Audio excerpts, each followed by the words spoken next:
I have a confession to make. But first, I want you to make a little confession to me. In the past year, I want you to just raise your hand if you've experienced relatively little stress. Anyone? How about a moderate amount of stress? Who's experienced a lot of stress? Yeah, me too. But that is not my confession. My confession is this: I'm a health psychologist, and my mission is to help people be happier and healthier. But I fear that something I've been teaching for the last 10 years is doing more harm than good, and it has to do with stress. For years, I've been telling people stress makes you sick. It increases the risk of everything from the common cold to cardiovascular disease. Basically, I've turned stress into the enemy. But I've changed my mind about stress. And today, I want to change yours. Let me start with the study that made me rethink my whole approach to stress. This study tracked 30,000 adults in the United States for 8 years. And they started by asking people, how much stress have you experienced in the last year? They also asked, do you believe that stress is harmful for your health? And then they used public death records to find out who died. Okay, some bad news first. People who experienced a lot of stress in the previous year had a 43% increased risk of dying.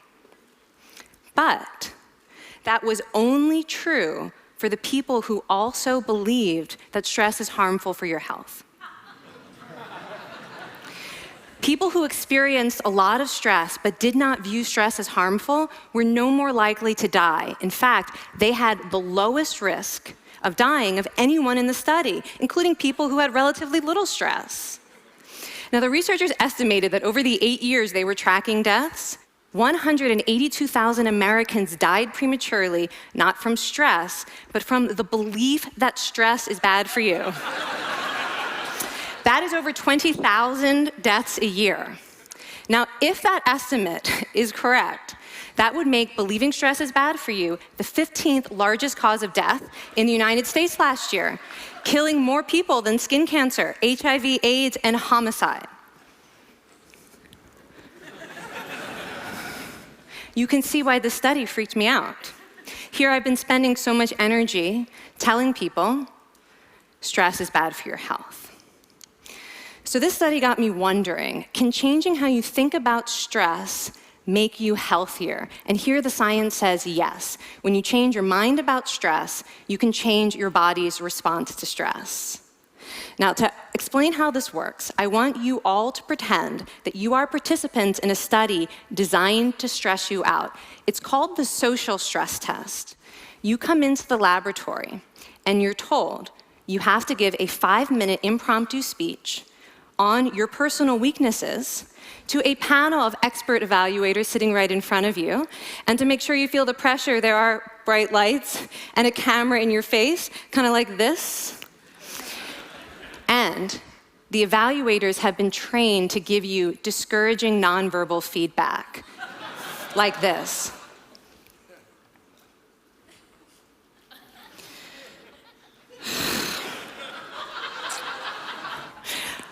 Now that you're sufficiently demoralized, time for part 2, a math test. And unbeknownst to you, the experimenter has been trained to harass you during it. Now, we're gonna all do this together. It's gonna be fun, for me. Okay. I want you all to count backwards from 996 in increments of 7. You're gonna do this out loud as fast as you can, starting with 996. Go. Go faster. Faster, please. You're going too slow. Stop, stop, stop, stop. That guy made a mistake. We're gonna have to start all over again. You're not very good at this, are you? Okay, so you get the idea. Now, if you were actually in this study, you'd probably be a little stressed out. Your heart might be pounding, you might be breathing faster, maybe breaking out into a sweat. And normally we interpret these physical changes as anxiety or signs that we aren't coping very well with the pressure. But what if you viewed them instead as signs that your body was energized, was preparing you to meet this challenge? Now, that is exactly what participants were told in a study conducted at Harvard University. Before they went through the social stress test, they were taught to rethink their stress response as helpful. That pounding heart is preparing you for action. If you're breathing faster, it's no problem. It's getting more oxygen to your brain. And participants who learned to view the stress response as helpful for their performance, well, they were less stressed out, less anxious, more confident. But the most fascinating finding to me was how their physical stress response changed. Now, in a typical stress response, your heart rate goes up and your blood vessels constrict like this. And this is one of the reasons that chronic stress is sometimes associated with cardiovascular disease. It's not really healthy to be in this state all the time.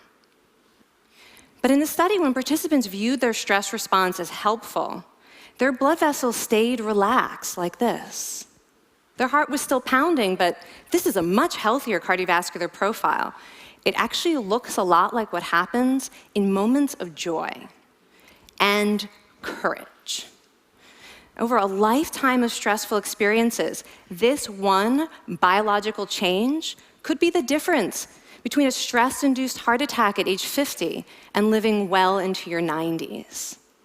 And this is really what the new science of stress reveals, that how you think about stress matters. So my goal as a health psychologist has changed. I no longer want to get rid of your stress. I want to make you better at stress. And we just did a little intervention. If you raised your hand and said you'd had a lot of stress in the last year, we could have saved your life. Because hopefully the next time your heart is pounding from stress, you're going to remember this talk, and you're going to think to yourself, this is my body helping me rise to this challenge. And when you view stress in that way, your body believes you, and your stress response becomes healthier. Now, I said I have over a decade of demonizing stress to redeem myself from. So we are going to do one more intervention. I want to tell you about one of the most underappreciated aspects of the stress response. And the idea is this: stress makes you social. To understand this side of stress, we need to talk about a hormone, oxytocin. And I know oxytocin has already gotten as much hype as a hormone can get. It even has its own cute nickname, the cuddle hormone, because it's released when you hug someone. But this is a very small part of what oxytocin is involved in. Oxytocin is a neurohormone. It fine-tunes your brain's social instincts. It primes you to do things that strengthen close relationships. Oxytocin makes you crave physical contact with your friends and family. It enhances your empathy. It even makes you more willing to help and support the people you care about. Some people have even suggested we should snort oxytocin to become more compassionate and caring. But here's what most people don't understand about oxytocin. It's a stress hormone. Your pituitary gland pumps this stuff out as part of the stress response. It's as much a part of your stress response as the adrenaline that makes your heart pound. And when oxytocin is released in the stress response, it is motivating you to seek support. Your biological stress response is nudging you to tell someone how you feel instead of bottling it up. Your stress response wants to make sure you notice when someone else in your life is struggling so that you can support each other.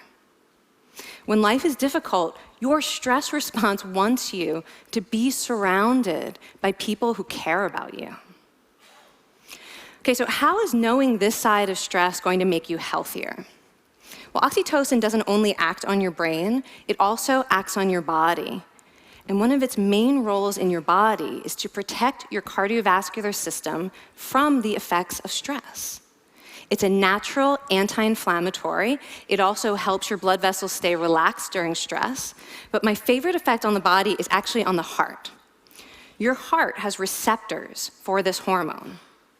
And oxytocin helps heart cells regenerate and heal from any stress-induced damage.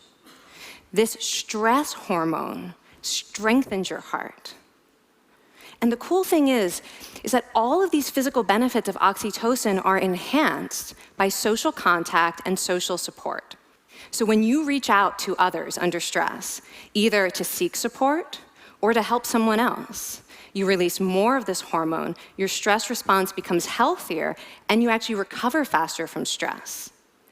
I find this amazing that your stress response has a built-in mechanism for stress resilience. And that mechanism is human connection. I want to finish by telling you about one more study. And listen up, because this study could also save a life. This study tracked about 1,000 adults in the United States, and they ranged in age from 34 to 93. And they started the study by asking, how much stress have you experienced in the last year? They also asked, how much time have you spent helping out friends, neighbors, people in your community? And then they used public records for the next 5 years to find out who died. Okay, so the bad news first. For every major stressful life experience, like financial difficulties or family crisis, that increased the risk of dying by 30%. But, and I hope you are expecting a but by now, but that wasn't true for everyone. People who spent time caring for others showed absolutely no stress-related increase in dying, 0. Caring created resilience. And so we see once again that the harmful effects of stress on your health are not inevitable. How you think and how you act can transform your experience of stress. When you choose to view your stress response as helpful, you create the biology of courage. And when you choose to connect with others under stress, you can create resilience. Now, I wouldn't necessarily ask for more stressful experiences in my life, but this science has given me a whole new appreciation for stress. Stress gives us access to our hearts. The compassionate heart that finds joy and meaning in connecting with others. And yes, your pounding physical heart working so hard to give you strength and energy. And when you choose to view stress in this way, you're not just getting better at stress, you're actually making a pretty profound statement. You're saying that you can trust yourself to handle life's challenges.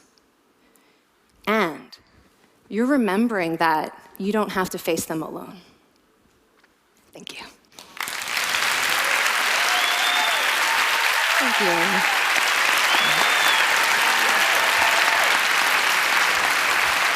I mean, this is kind of amazing what you're telling us. It seems amazing to me that a belief about stress can make so much difference to someone's life expectancy. How would that extend to advice? Like if someone's making a lifestyle choice between, say, a stressful job and a non-stressful job, does it matter that which way they go, that it's equally wise to go for the stressful job so long as you believe that you can handle it in some sense? Yeah, and one thing we know for certain is that chasing meaning is better for your health than trying to avoid discomfort. And so I would say that's really the best way to make decisions, is go after what it is that creates meaning in your life, and then trust yourself to handle the stress that follows. Thank you so much, Kelly. Thank you. It's really cool.